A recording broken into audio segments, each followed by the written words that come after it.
It's fine. Okay. Alright, so we should be live.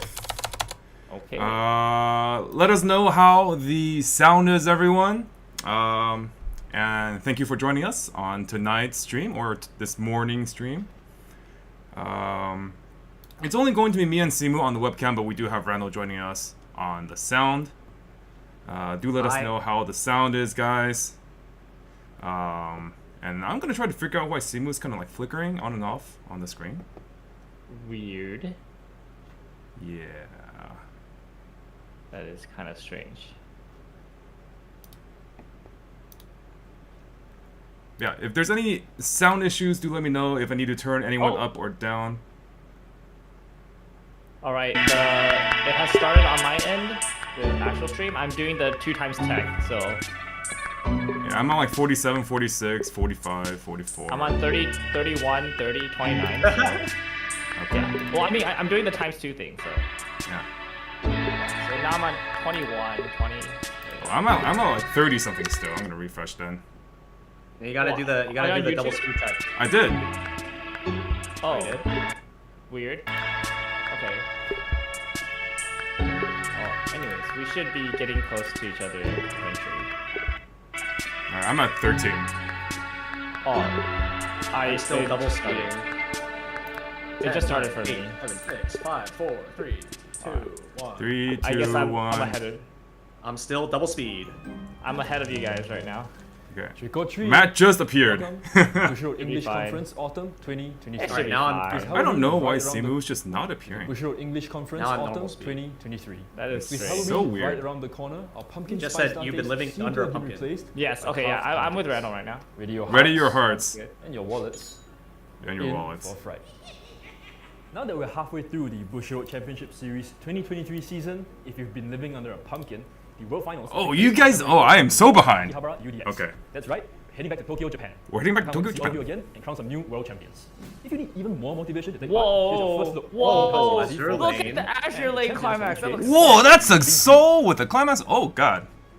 Oh shit! Oh, it's the maze climax. Is impressive. that's the Okay, we'll go back and review all that stuff, guys. Don't It's worry. still ongoing, Yeah. so you still have a chance to earn an invite at the following Belfast locations. climax. I'm pretty Here are the sure. dates for Okay, North, we're just now Latin seeing the America, dates for Europe, Asia, and Oceania. regionals and locations on my screen at The least. top 3 winners for each game and format will be invited to participate at the World I'm gonna Finals. keep trying to Once catch more, up. if you emerge champion of your region, your flight and accommodations will be on us.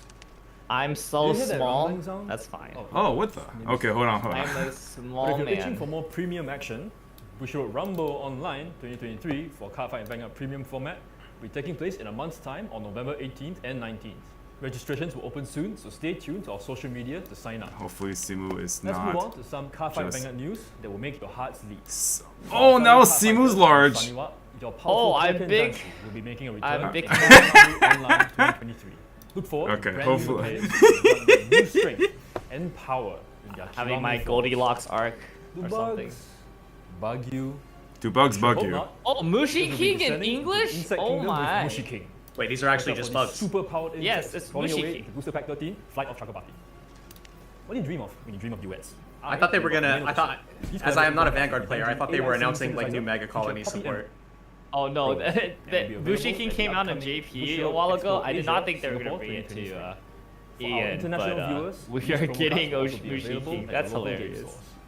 Stay tuned to our social media channels to find out how you can redeem these promo cards. Rando, she's Here's a cast. recap He for has some Cardfight. technical difficulty, so he's just gonna be voicing today. But he's still here.